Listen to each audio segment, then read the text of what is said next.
안녕하세요, 오토익 조건입니다. 저는 오늘 스페인 발렌시아에서 스피드 400이랑 스크램블러 400X를 시승을 했는데요. 지금부터 스페인에서 시승하는 모습을 여러분께 보여드리도록 하겠습니다.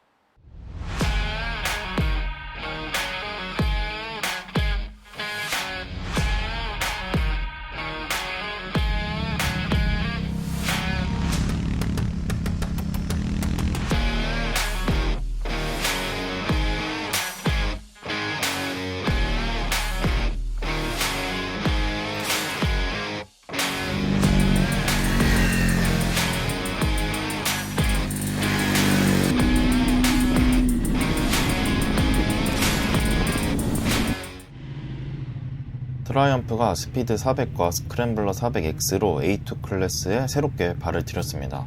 A2 클래스는 경쟁 모델이 아주 많습니다. 혼다의 500 라인업을 필두로 KTM 390 시리즈, 야마하 R3 MT-03, 가와사키 닌자 400 등의 베스트셀러 모델들이 있고, 최근에는 로얄 엔필드의 성장세도 무섭습니다. 더구나 CF 모터, 보그 등 중국 브랜드의 모델들도 유럽 시장에서 판매량 순위권의 모습을 드러내고 있습니다. 여간한 전략과 바이크로는 이 클래스에서 성공하기는 어려워 보입니다. 트라이엄프는 앞서 BMW, KTM이 그랬던 것처럼 협약을 통해서 신모델을 개발했습니다. 트라이엄프의 파트너는 인도의 바자즈 모터입니다. 바자즈는 브랜드로서는 우리에게 친숙하지 않지만 우리는 이미 시장에서 바자즈의 손길이 닿은 바이크를 접하고 있습니다. 바로 KTM 390 시리즈입니다. KTM 390 듀크는 유럽 시장에서 많은 선택을 받고 있고 우리나라에서도 꾸준한 판매량을 보여주고 있다는 점에서 바자즈 모터는 이미 글로벌 시장에서 어느 정도 신뢰를 받고 있다고 할 수 있습니다. 이런 식의 협력은 바이크의 개발 생산 비용을 낮추고 경쟁력 있는 가격을 확보할 수 있다는 장점이 있습니다. 또한 생산기지가 있는 신흥 시장에서 세금 혜택을 통해 더 경쟁력을 확보할 수 있고 그 시장의 공략도 가능합니다. 자체 생산이라면 엄두도 낼 수 없는 가격을 통해서 글로벌 시장에서 경쟁력도 확보할 수 있습니다. 하지만 자칫하면 브랜드의 이미지만 훼손한 골칫덩이가 될 수도 있습니다. 트라이엄프는 그동안 미들클래스 이상의 라인업만 갖추고 있었습니다.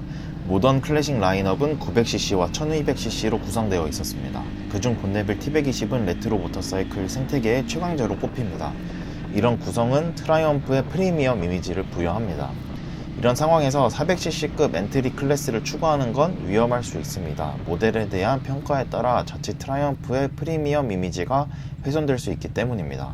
따라서 트라이엄프가 스피드 400과 스크램블러 400X를 선보인 것은 꽤나 도전적인 일이라고 할 수 있습니다. 트라이엄프는 이번 시즌 행사의 프리젠테이션 중 경쟁군에 해당하는 바이크들을 명시하며 자신들의 전략을 말했습니다.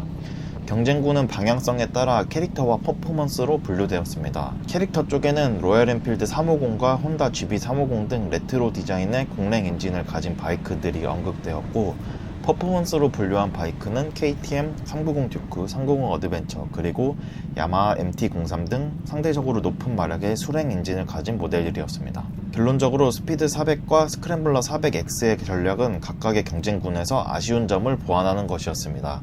매력적인 레트로 디자인뿐 아니라 엔진 성능까지 확보해 경쟁군 양쪽에서 대안이 되겠다는 것으로 이해해 볼 수 있습니다. 그리고 네이키드와 스크램블러 두 가지 장르의 신모델을 선보이면서 선택을 넓혔다고 설명했습니다. 또한 스크램블러 400X는 어반 어드벤처라는 장르를 통해 어드벤처 장르까지 확장을 기대하고 있습니다. 이야기를 듣고 보니 꽤나 설득력이 있습니다. 우선 E급의 모터사이클 중 스크램블러 400과 스피드 400의 디자인은 가장 좋게 느껴집니다. 프런트 포크에 채택된 금색 포크는 고급스러움을 주며 차별성으로 다가옵니다. 트라이엄프의 기존 디자인과 맥락을 같이 하는 포인트들도 완성도를 높입니다. 수랭 엔진이지만 엔진에 냉각 핀을 연출하고 바이크 곳곳의 파츠를 다양한 소재의 질감으로 마무리했습니다. 또한 수랭 단기통 엔진은 A2 클래스 최고 출력에 근접하는 40마력을 갖추고 있어 성능도 뒤처지지 않습니다. 스피드 400은 모던 클래식 네이키드입니다. 스피드 트윈 1200과 스피드 트윈 900처럼 17인치 휠을 채택하면서 본네빌 시리즈보다 조금 더 현대적인 주행 감각과 디자인을 갖춘 것이 특징입니다. 스크램블러 400X는 스크램블러 룩의 어반 어드벤처입니다. 프런트에 19인치 휠을 채택하고 있으며 스피드 400보다 운동 범위가 넓은 서스펜션을 채택해서 다양한 환경에서의 주행을 고려했습니다. 더 자세히 보면 스크램블러 400X와 스피드 400은 다른 점이 많습니다. 우선 프레임이 보강되었는데 스크램블러 400X는 트리플 클램프, 프렁크 포크 등이 연결되는 프레임 헤드 부분이 앞으로 더 연장되어 있습니다. 예상컨대 휠과 서스펜션의 변경, 프레임 강화를 위한 것으로 보입니다.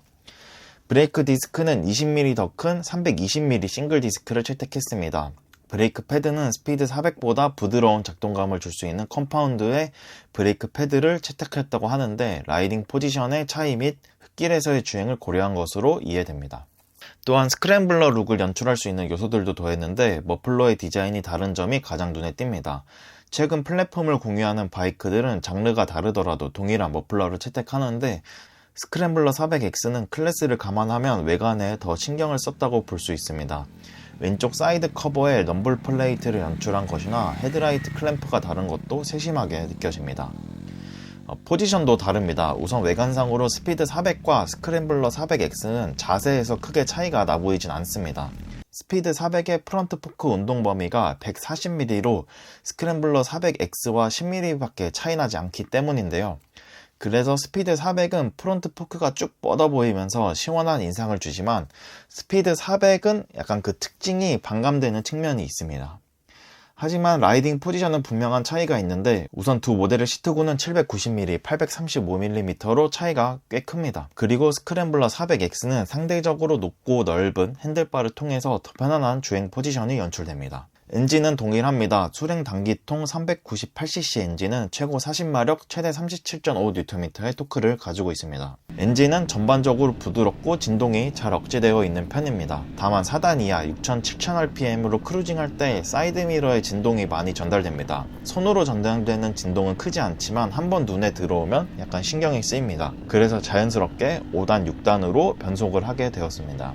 덕분에 느꼈던 의외의 장점은 고단 기어에서의 제가속 능력이었습니다. 보통 이 정도의 배기량 바이크들은 크루징 중 제가속을 하려면 기어를 최소 한 단계를 낮춰야 제가속이 가능한데 스피드 400은 기어 변속 없이 스로틀을 열어도 꽤 힘있게 속도를 높여 나갔습니다. 저회전 토크가 단기통 엔진에 기대하는 것보다는 희박하다고 생각을 했는데 다시 느껴보니까 전반적으로 넓은 영역에 토크를 고르게 분포한 설정으로 이해할 수 있었습니다. 덕분에 바이크 조작에 서투른 라이더여도 바이크를 안정적으로 조작하고 제가속할 수 있는 장점이 있습니다. 스크램블러 400X의 경우에는 스피드 400과 달리 제가속을 위해선 변속이 필요했습니다. 스피드 400에 비해 9kg이나 늘어난 무게의 변화에 따른 것으로 느껴지는데 가속감은 아쉽지만 변화된 주행 감각은 또 다른 매력을 줍니다. 스피드 400과 스크램블러 400이 디자인 때문에 레트로 모터사이클로의 활용을 원하는 이들이 먼저 관심을 갖게 될 가능성이 크기 때문인데 그때 스피드 400은 그것과는 달리 약간 현대적인 주행 감각이 더 강조되어 있습니다. 스포츠성을 많이 띠고 있는데 핸들링도 매우 가볍고 움직임이 빠릅니다. 때문에 코너에서의 라이딩은 매우 즐겁습니다. 반면 스크램블러 400X는 그 기대처럼 클래식한 주행 감각이 느껴집니다.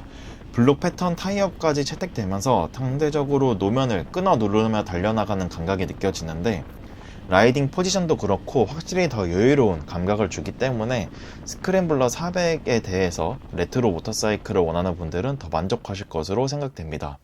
트라이엄프는 본네빌 시리즈를 통해 레트로 아이콘의 이미지가 강합니다. 이건 장점인 동시에 단점인데요.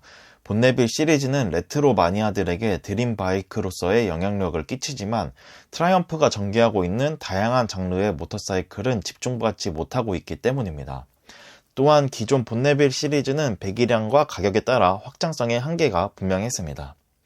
이런 상황에서 모던 클래식 라인업으로 새롭게 선보인 스피드 400과 스크램블러 400X는 더 많은 레트로 마니아를 트라이엄프로 유입시킬 수 있는 동시에 판매량을 높이는 모델로서 제시되었습니다. 국내에서 경쟁 대상이 될 모델은 혼다 레볼 500, CL500, 로얄엔필드 350 라인업 등인데 모두 판매량 상위권을 차지하고 있습니다. 당연히 트라이엄프 코리아도 그에 준하는 성과를 기대할 것입니다. 일단 첫인상은 성공했습니다. 눈길을 끄는 디자인으로 호감과 관심을 샀기 때문입니다. 엔진이나 바이크의 움직임이 엄청 특징적이라고 할 수는 없지만 다루기가 좋습니다. 그러면서 두 모델 간 성향이 분명한 점이 마음에 듭니다. 이제 중요한 것은 시장에 어떻게 안착할 것인가인데 결국 가격 설정과 고객 서비스가 가장 중요합니다. 특히 가격보다 중요한 것은 서비스 대응인데 출시와 함께 다가올 관심과 수요에 대한 대응이 첫 번째일 것 같습니다. 두 번째는 사후 관리입니다. 트라이엄프로서는 첫 번째 협력 모델인 만큼 초기에 신뢰를 확보해야 지속적인 판매량 증가가 가능할 것입니다. 새로 등장한 막내로서는 스피드 400과 스크램블러 400X의 어깨가 많이 무겁습니다.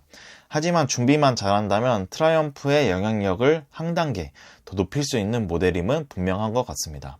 네, 이렇게 해서 스피드 400과 스크램블러 400X를 시승을 해봤는데 두 모델 다 처음에 제가 예상했던 대로 그리고 기대했던 대로 약간 그 지금의 경쟁 모델보다는 훨씬 더 고급스러운 디자인 그리고 예쁜 디자인을 할 게 있기 때문에 일단 좀 더 눈이 가는 게 사실인 것 같고요. 트라이엄프 코리아가 국내에 다시 런칭한 이후에 그리고 트라이던트 660보다 훨씬 더 그런 접근성이 좋은 모델로서 국내 시장에서도 더 확장성이 많이 기대되는 그런 모델입니다. 그럼 오늘도 영상 봐주셔서 감사하고 다음에도 또 다른 이슈와 컨텐츠로 뵙겠습니다. 감사합니다.